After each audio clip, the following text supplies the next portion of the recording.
Hello everyone, and welcome back to my channel. I'd love it if you could leave a comment letting me know where you're listening from around the world. Also, don't forget to like and subscribe if you're enjoying this video. Story 1. I've been a WWE ring technician for years. I've seen things that would make your skin crawl, injuries that turned stomachs, backstage fights that never made the news, moments that felt straight out of a horror movie. But nothing prepared me for what happened in that dimly lit arena in New Orleans.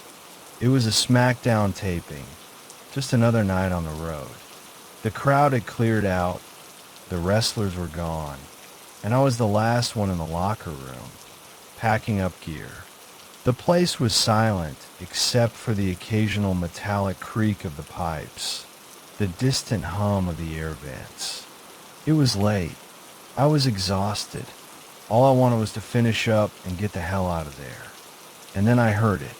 The shower turned on, a sharp burst of water, then the steady rhythm of a full stream pouring down. I frowned. I knew for a fact the place was empty. The last guy had left at least an hour ago. Maybe one of the wrestlers had come back. Maybe someone had forgotten something. I called out, "Hey, who's in there?" No answer. Just a soft, rhythmic drip, drip, drip of water hitting tile. Something about it made my skin prickle. I swallowed and took a step forward, my boots clicking against the cold floor. Then, I heard it, a wet, gurgling sound, like someone choking, but slow and deliberate. The sound of thick, wet breath bubbling in a throat that wasn't supposed to be breathing at all. I stopped. My heartbeat pounded in my ears. The steam had started creeping into the locker room, rolling out in lazy tendrils, curling around the benches and gear bags like fingers. The air felt thick, humid, wrong. I took another step forward. That's when I saw it. A shadowy figure in the steam. Tall. Too tall. Broad shoulders. A wrestler's build. But it wasn't moving. It wasn't shifting or fidgeting or even breathing. It just stood there. Motionless. Watching. My mouth went dry. I blinked, just for a split second. And in that instant, it was gone. I didn't hear footsteps. Didn't hear the sound of someone leaving. 1 second it was there. The next it wasn't. The shower was still running, the water hammering down against the tile. I forced my legs to move, rushed forward, yanked the shower curtain back. Nothing. The stall was empty. The steam swirled around me, thick and suffocating, making my breath hitch in my throat. But when I looked down, my stomach dropped. 2 massive footprints. Right there, on the wet tile floor, bigger than any wrestler's boots I had ever seen. And they weren't made of water. They were black, like something had burned them into the ground. A sharp, icy chill slithered up my spine, cutting through the heat like a knife. Every instinct in my body screamed at me to run. I turned and bolted out of that locker room, my breath coming in short, panicked bursts. I didn't stop, didn't look back. I grabbed my stuff and got the hell out of there. That was the last time I ever stayed behind alone. I tried to shake it off, chalk it up to exhaustion, a trick of the steam, but I couldn't. Because a week later, I heard a story from one of the older guys, one of the production crew who had been around forever. He told me about a wrestler from the territory days, way before WWE took over, who had died in that very building, collapsed in the locker room after a match. Some kind of freak accident. Heart attack, they said, but some people whispered that it wasn't natural, that when they found his body, his eyes were still open, that his face was frozen in a look of absolute terror. That before he died, he had told someone, just a passing comment, a joke, that he had seen something in the showers. Something tall, something watching him. I never stayed alone in that locker room again. Story 2. This story was told to me by an old WWE referee, a guy who had seen it all. The blood, the broken bones, the backstage fights. He was the kind of man who didn't rattle easy. But when he told me about the bruiser and the belt, his voice dropped to a whisper and his hands shook just a little. I believe him. Back in the 90s, the bruiser was a wrecking ball in the ring. Big, meaning damn near unstoppable. He had the kind of strength that made steel chairs bend like cardboard, and the kind of eyes that made grown men step aside when he walked down the hall. Fans loved him. Opponents feared him. And then he won the belt. It was a grueling match. One of those hardcore brawls where the ring ends up looking like a crime scene. Blood on the mat. Tables splintered like firewood. The bruiser stood victorious.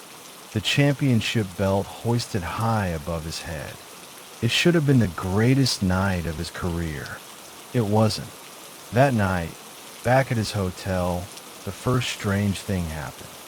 He tossed the belt into his duffel bag, zipped it up, and crashed onto the bed. He was exhausted, body aching, knuckles still swollen. Sleep took him fast. Then at some point in the dead of night, he woke up.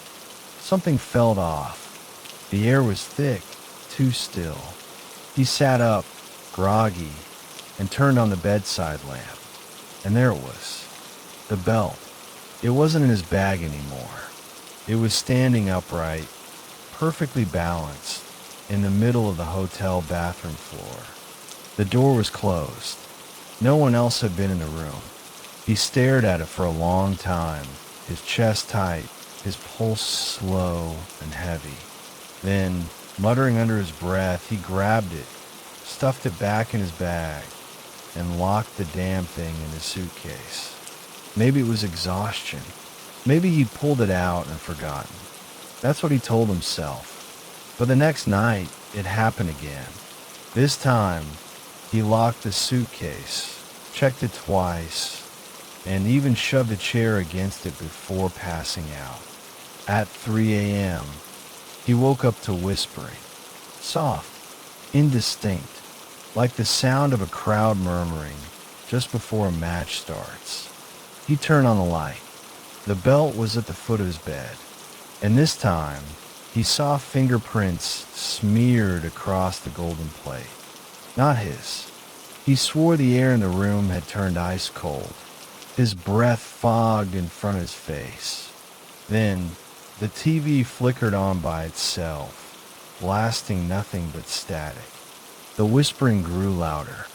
The lights dimmed and flickered, buzzing like old neon signs. Then, in the mirror across the room, he saw it.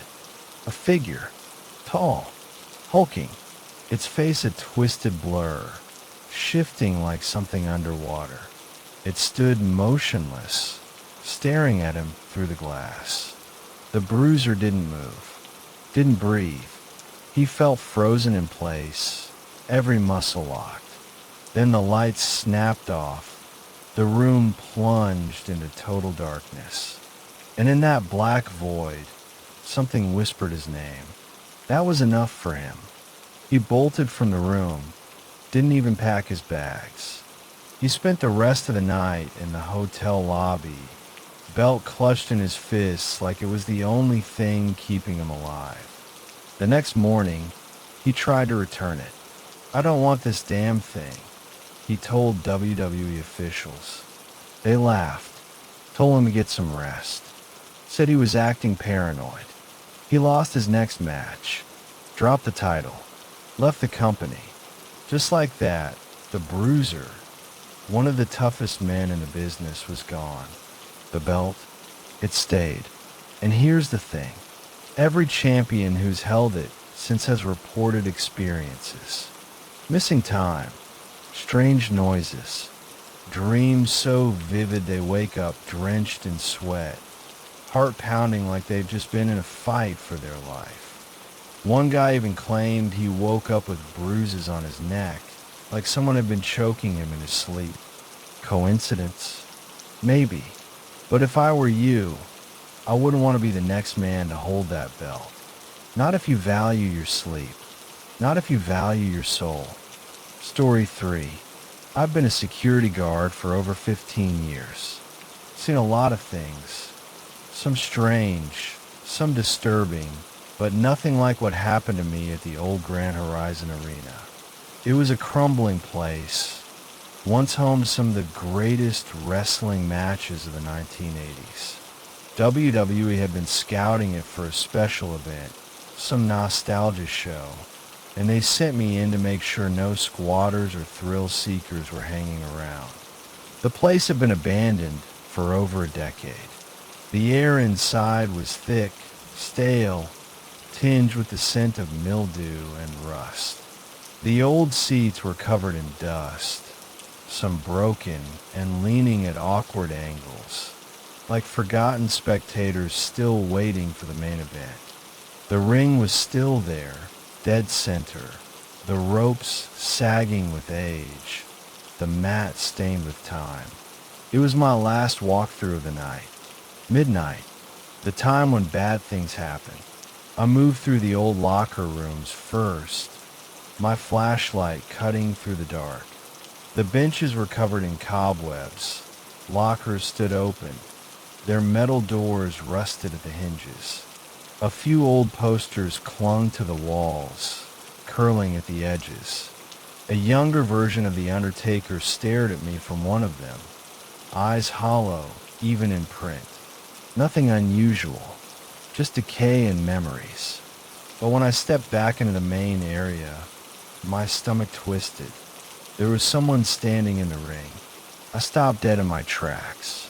The air in the arena suddenly felt heavier, thicker, like the pressure had dropped. The man in the ring was tall, broad-shouldered, dressed in an old-school wrestling singlet, the kind they wore in the late 80s. His head was down, chin resting against his chest, arms hanging limp at his sides. He wasn't moving. He was just there. I swallowed hard and reached for my radio. You guys picking up anything on the cameras? I think I've got someone inside. Static. The radio was working fine a second ago. I tapped it, tried again. Nothing. Just that dull, crackling hiss. I took a step forward, my boots scraping against the dusty concrete. Sir, you're not supposed to be here. No response. The hair on my arm stood up. There was something wrong about the way he stood, something unnatural, like a mannequin left in the wrong place. I stepped closer, my flashlight beam settling on him. The moment the light touched his skin, he moved. Slowly, deliberately, his head tilted upward. That's when I saw his face. His skin was pale, almost gray, stretched tight over sharp cheekbones. His eyes, Jesus, his eyes, they were sunken, hollow pits of darkness. But it was the blood that made my stomach drop. It was smeared across his forehead, dripping down his face in thick, red streaks. I froze. My mind screamed move, but my legs wouldn't obey. Then he smiled. Not a normal smile. A slow, curling thing that stretched too wide, like his skin didn't quite fit his skull.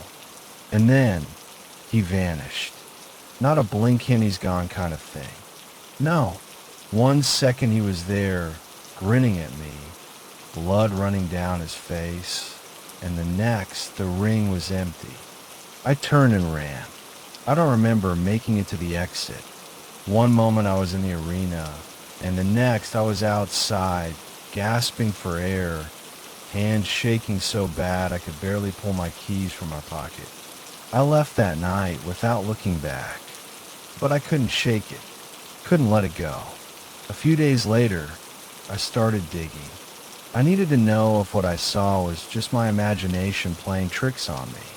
Maybe it was a squatter, some lunatic messing with me. Maybe. But then I found it. An article. October 12th, 1987. A wrestling event at Grand Horizon Arena. A match gone wrong. The wrestler's name was Johnny the Hammer Malloy. He had been a rising star back in the day. Tough, fast, a real showman. But during a match, something happened. He took a bad hit, went down hard, never got back up. The official report said cardiac arrest. The audience thought it was part of the show. They cheered as he lay motionless in the center of the ring. By the time someone realized, it was too late. He died right there, under the bright lights, in front of thousands of people. The story should have ended there, but it didn't. Rumors started circulating. Staff members would hear noises late at night, footsteps when no one else was around. Wrestlers swore they saw shadows moving in the ring when the place was empty. Some even said they saw him, Johnny Malloy, standing in the ring, just like I had. The arena shut down a few years later. They blamed low attendance, financial trouble, but people who worked there knew better. They knew the ring was never empty. And now I know it too, because I saw him, and I know that if I ever step foot in that place again, he'll be waiting.